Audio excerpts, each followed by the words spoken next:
Hola, aprendenautas. Sigamos escuchando esta historia real del diario relato del soldado Bernal Díaz del Castillo, acontecido hace 500 años. De cómo Cortés mandó que para otro día nos aparejásemos todos para ir en busca de los escuadrones guerreros. Desde que Cortés supo que, muy ciertamente, nos venían a dar guerra, mandó con brevedad sacasen todos los caballos de los navíos a tierra, y que escopeteros y ballesteros y todos los soldados estuviésemos muy a punto con nuestras armas, aunque estuviésemos heridos. Cuando hubieron sacado los caballos en tierra, estaban muy torpes y temerosos en el correr, porque hacía muchos días que estaban en los navíos. Apercibió a los caballeros que habían de ir los mejores jinetes y caballos, Cortés por capitán de ellos. Mandó a Mesa, el artillero, que tuviese muy a punto su artillería, y mandó a Diego de Ordaz, que fuese por capitán de todos nosotros, los soldados, y aun de los ballesteros y escopeteros, porque no era hombre de a caballo. Otro día, muy de mañana, después de oído misa, puestos todos en ordenanza con nuestro alférez, dimos con todo el poder de los indios guerreros, que venían ya a buscarnos a los aposentos. Así como llegaron a nosotros, como eran grandes escuadrones, se vinieron como rabiosos y nos cercan por todas partes, y tiran tanta flecha, vara y piedra, que de la primera arremetida hirieron a más de 70 de los nuestros, y con lanzas, pie con pie, nos hacían mucho daño. Y un soldado murió luego de un flechazo que le dieron en el oído, y no hacían sino flechar y herir a los nuestros. Nosotros, con los tiros, escopetas y ballestas, y a grandes estocadas, no perdíamos punto de buen pelear. Y poco a poco, desde que conocieron las estocadas, se apartaban de nosotros. Mas era para flechar más a su salvo, puesto que Mesa, el artillero, con los tiros, les mató muchos de ellos, porque como eran grandes escuadrones y no se apartaban, daban ellos a su placer. Y con todos los males y heridas que les hacíamos, no los pudimos apartar. Acuérdome que cuando soltábamos los tiros, quedaban los indios grandes silbidos y gritos y echaban pajas y tierra en alto para que no viésemos el daño que les hacíamos, y tañían a tambores y trompetillas, silbidos y voces y decían «¡Alalá, alalá!». Estando en esto, vimos asomar a los de caballo, y como aquellos eran grandes escuadrones, estaban embebecidos dándonos guerra. No miraron tan de presto en ellos. Cómo venían por las espaldas, y como el campo era llano, y los caballeros buenos, y los caballos, algunos de ellos, muy revueltos y corredores, danles tan buena mano y alancean a su placer. Pues los que estábamos peleando, desde que los vimos, nos dimos tanta prisa, que los de caballo por una parte y nosotros por la otra, de presto, volvieron las espaldas. Aquí creyeron los indios que el caballo y el caballero era todo uno. Como jamás habían visto un caballo, esa fue la primera guerra que tuvimos en compañía de Cortés en la Nueva España. Esto pasado, apretamos las heridas a los heridos compaños, que otra cosa no había, y se curaron los caballos con quemarles las heridas con unto de un indio, de los muertos que abrimos para sacarle el unto. De cómo vinieron todos los caciques y calachionis del río de Grijalba y trajeron un presente. Otro día, de mañana, vinieron muchos caciques y principales de aquel pueblo de Tabasco y de otros comarcanos, haciendo mucho acato a todos nosotros, y trajeron un presente de oro. No fue nada todo este presente en comparación de 20 mujeres, y entre ellas una muy excelente mujer, que se dijo Doña Marina, que así se llamó después de vuelta cristiana.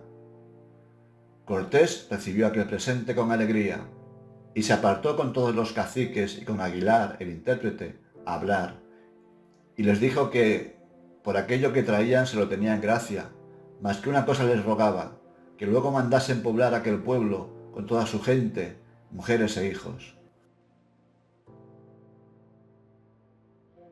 Lo otro que les mandó fue que dejasen sus ídolos y sacrificios, y respondieron que así lo harían.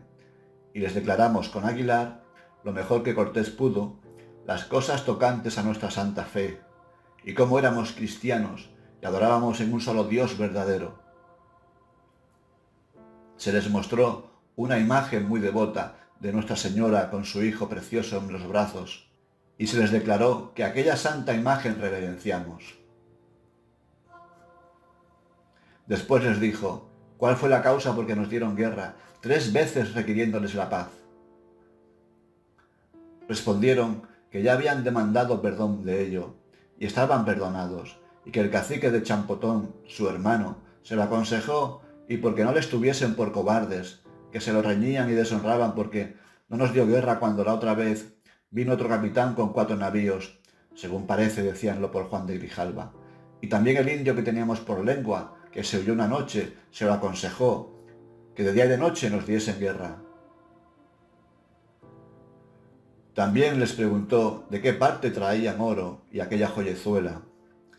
Respondieron que hacia donde se pone el sol, y decían Culúa y México. Y como no sabíamos qué cosa era México ni Culúa, dejámoslo pasar por alto. El mismo fraile, con nuestra lengua aguilar, predicó a las 20 indias que nos presentaron muchas buenas cosas de nuestra santa fe, y que no creyesen en los ídolos que de antes creían, que eran malos y no eran dioses, ni les sacrificasen, que las traían engañadas, y adorasen a nuestro Señor Jesucristo. Luego se bautizaron, y se puso por nombre Doña Marina, a aquella india y señora que allí nos dieron. Y verdaderamente era gran cacica, e hija de grandes caciques, y señora de vasallos. Diré más adelante cómo y de qué manera fue allí traída. Las otras mujeres, no me acuerdo bien de sus nombres, y no hace el caso nombrar algunas, mas estas fueron las primeras cristianas que hubo en la Nueva España.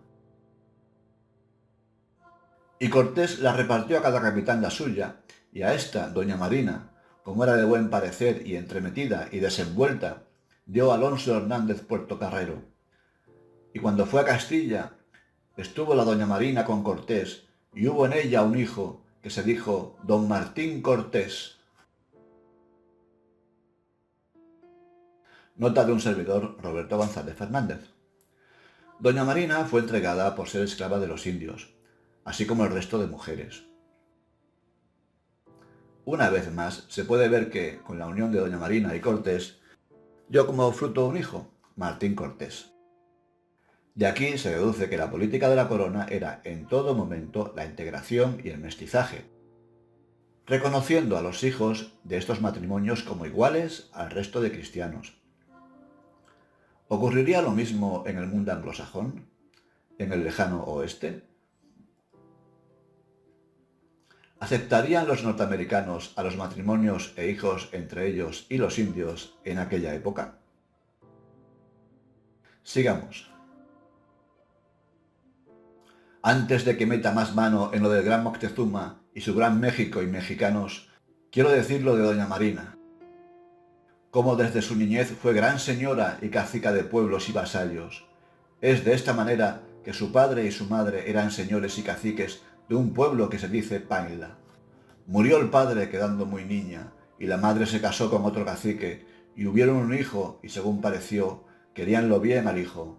Acordaron entre el padre y la madre darle el cacicazgo, y porque en ello no hubiese estorbo, dieron de noche a la niña doña Marina, a unos indios Xicalango, porque no fuese vista, y echaron fama de que había muerto. Por manera que los de Xicalango la dieron a los de Tabasco, y los de Tabasco a Cortés.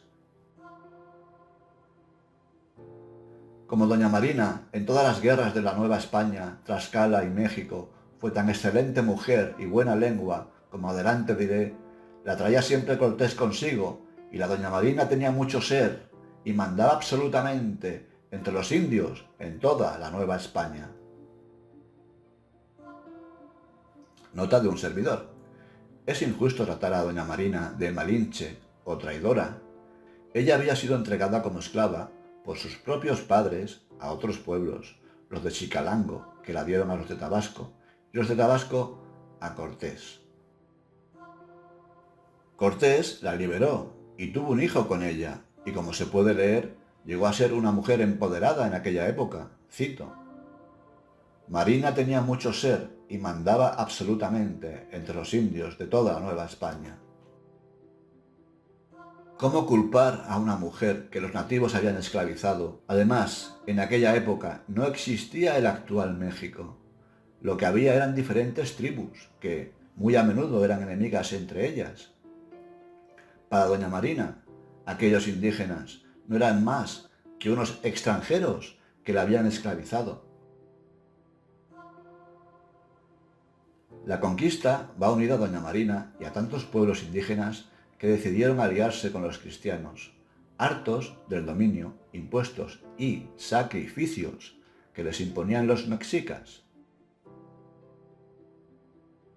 Vuelvo a repetir que no es justo juzgar a nadie 500 años después, con la moral actual.